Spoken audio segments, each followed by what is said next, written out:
High, আসসালামু আলাইকুম। সবাইকে স্বাগতম জানাচ্ছি এই পর্বে।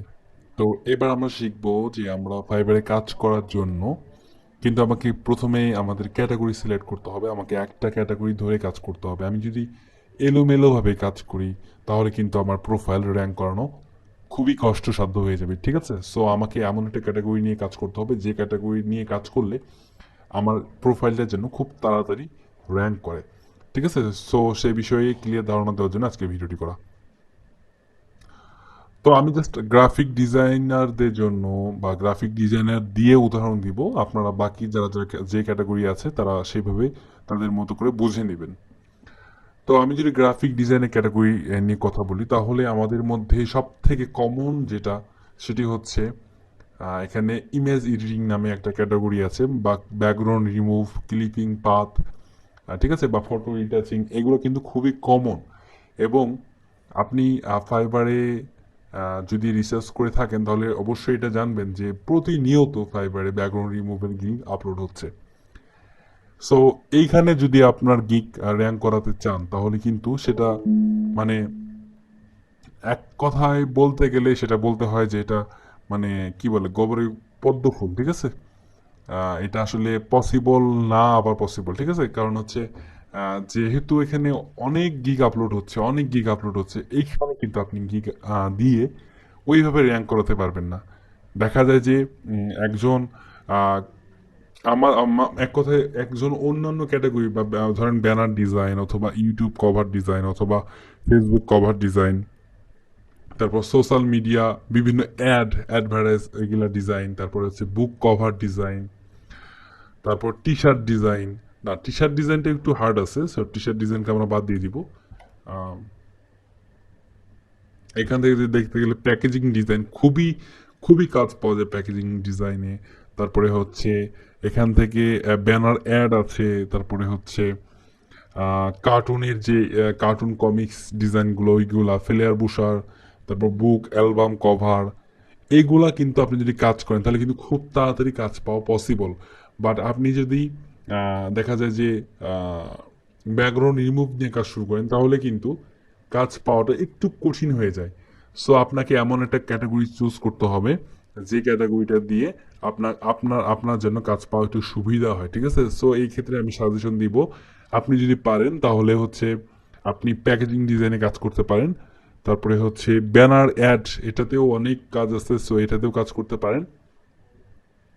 তারপরে এখান থেকে কার্টুন, যারা যারা যে ইলাস্ট্রেটরে জানেন কাজ করতে পারেন, মানে কার্টুন তৈরি করতে পারেন, তারা কার্টুন নিয়ে কাজ করতে পারেন। এগুলোতে মোটামুটি অনেক ভালো কাজ পাওয়া যায়। ফেলার বুসার, এটাও অনেক ভালো কিওয়ার্ড, মানে ভালো মানে ক্যাটাগরি, এখানে আপনি ভালো কাজ করতে পারবেন। তারপরে হচ্ছে সোশ্যাল মিডিয়া ডিজাইন, এখানে আপনি ভালো কাজ করতে পারবেন, ঠিক আছে? এগুলো আপনি যদি কাজ করেন তাহলে কিন্তু অনেক ভালো কাজ করতে পারবেন। বাট আপনি যদি ফটো এডিটিং নিয়ে কাজ করেন তাহলে কিন্তু আপনাকে খুব দ্রুত সেল পাওয়া কোনো কারো বাপেরও ক্ষমতা নেই যে আপনাকে 10-15 দিনের মধ্যে সেল এনে দিবে, ঠিক আছে? তো এই জিনিসটা আপনাকে মাথায় মানতে হবে, মানে এটা মাথায় রাখতে হবে যে আপনি খুব দ্রুত এইসব ক্যাটাগরি নিয়ে যদি কাজ করেন তাহলে কিন্তু খুব দ্রুত সেল পাবেন না। এই ক্ষেত্রে সেল পাবেন না বলতে এটা কিন্তু ভুল। তার মানে আমি এটা আপনাকে বোঝাচ্ছি না যে এখানে কাজ করলে বা এই ট্যাগ নিয়ে এই ক্যাটাগরি নিয়ে কাজ করলে আপনি কখনোই কাজ পাবেন, এটা কিন্তু না। হয়তো বা আপনার কাজ পেতে একটু টাইম লাগবে। আর যখন আপনি এইগুলো ক্যাটাগরিতে কাজ পাওয়া শুরু করবেন তখন দেখবেন শুধু কাজ আর কাজ, ঠিক আছে? এই ফটো এডিটিং এমন একটা মানে আপনার হচ্ছে ক্যাটাগরি, এখানে কিন্তু হিউজ কাজ আছে। সো এইখানে আপনাকে কাজ করতে গেলে একটু ধৈর্য নিয়েই কাজ করতে হবে। তো আমি আপনাদেরকে প্রথমে যেটা সাজেশন করব সেটা হচ্ছে আপনি প্রথমেই ফ্রিল্যান্সিং শুরু করেই আপনাকে এতটুকু কঠিন পথ বেছে নেওয়া লাগবে না। আপনি যদি অন্য কিছু পারেন, ব্যানার ডিজাইন পারেন বা টি শার্ট ডিজাইন পারেন, অথবা ফ্লেয়ার বা বুক ডিজাইন পারেন, বুক কভার ডিজাইন কিন্তু খুবই সহজ। এটা যদি পারেন, বা প্যাকেজিং ডিজাইন পারেন, বা কার্টুন তৈরি করতে পারেন, মানুষের ছবি থেকে কার্টুন তৈরি করতে পারেন, এগুলো যদি পারেন তাহলে এগুলোতে আপনি কাজ শুরু করুন, ঠিক আছে? এগুলো থেকে কাজ শুরু করুন। এগুলো থেকে যখন আপনি ভালো একটা প্রোফাইল তৈরি হবে আপনার, সে ধরেন 100-200 রিভিউ হয়ে গেল বা 50-60 রিভিউ হয়ে গেল, তখন কিন্তু আপনি যখন লেভেল 1-এ চলে যাবেন তখন কিন্তু আপনি আরও 3টা গিগ এক্সট্রা দিতে পারবেন। তখন কিন্তু আপনি চাইলে ব্যাকগ্রাউন্ড রিমুভের গিগগুলো আপলোড করতে পারবেন, ঠিক আছে? তো আমি আপনাদেরকে প্রথমে সাজেশন দিব যে প্রথমে যারা যারা ফটো এডিটিং নিয়ে কাজ করতে চাচ্ছেন তারা ফটো এডিটিংটা না দিয়ে আপনি অন্য ক্যাটাগরি দেন।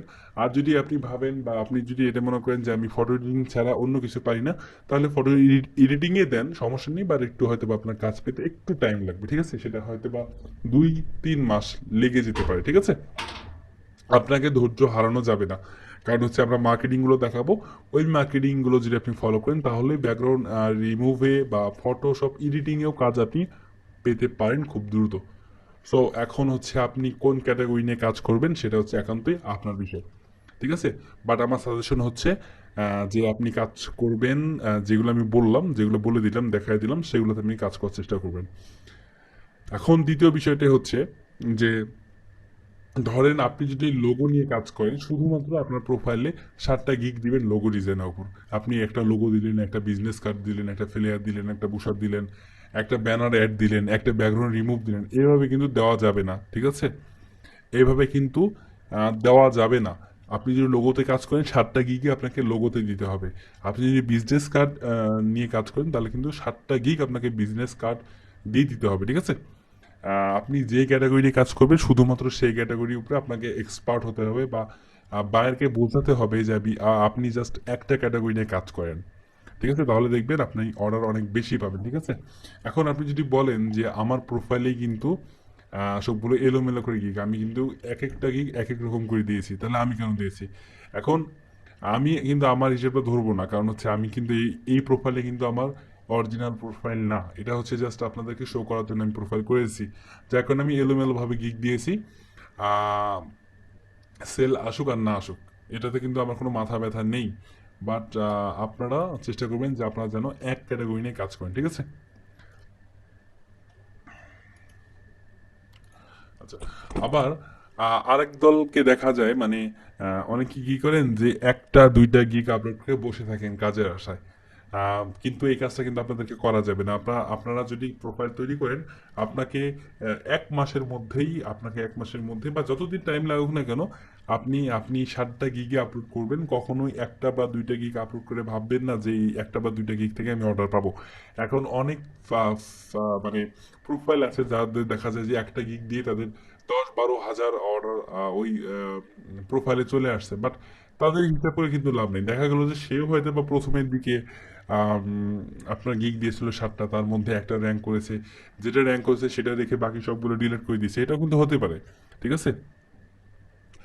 তো মানুষকে ওইসব ওইসব সুপারম্যানকে ফলো করে কিন্তু আপনার প্রোফাইল সাজালে হবে না। আপনাকে 7টা গিগই আপলোড করতে হবে, এবং 7টা গিগ খুব ভালোভাবে একেবারে মনোযোগ দিয়ে ভালোভাবে চিন্তা ভাবনা করে দেন হচ্ছে সুন্দরভাবে ইমেজ ডিজাইন করে সুন্দরভাবে টাইটেল দিয়ে সুন্দরভাবে একটা গিগ 7টা গিগ তৈরি করতে হবে। এবং খেয়াল রাখবেন যে 7টা গিগের টাইটেল 7 রকম যেন হয়। আপনি কিন্তু এক ক্যাটাগরি নিয়ে কাজ করবেন, যেমন আপনি যদি লোগো নিয়ে কাজ করেন তাহলে কিন্তু লোগোর উপরেই 7টা গিগ তৈরি করবেন, বাট 7টা গিগের টাইটেলটা একটু ভিন্ন ভিন্ন করে দিবেন, ঠিক আছে? এবং ইমেজগুলোও কিন্তু আপনি চেঞ্জ করে দিবেন, এই ইমেজের সাথে যেন আরেকটা ইমেজ না বনে, ঠিক আছে? প্রত্যেকটা গিগে নতুন নতুন ইমেজ ইউজ করার চেষ্টা করবেন। তো এইভাবে যদি কাজ করেন তাহলে আশা করা যায় যে আপনি খুব দ্রুত ভালো একটা পর্যায়ে আপনার প্রোফাইলকে নিয়ে যেতে পারবেন। তো এই ভিডিওটা এই পর্যন্ত শেষ করছি। ধন্যবাদ সবাইকে।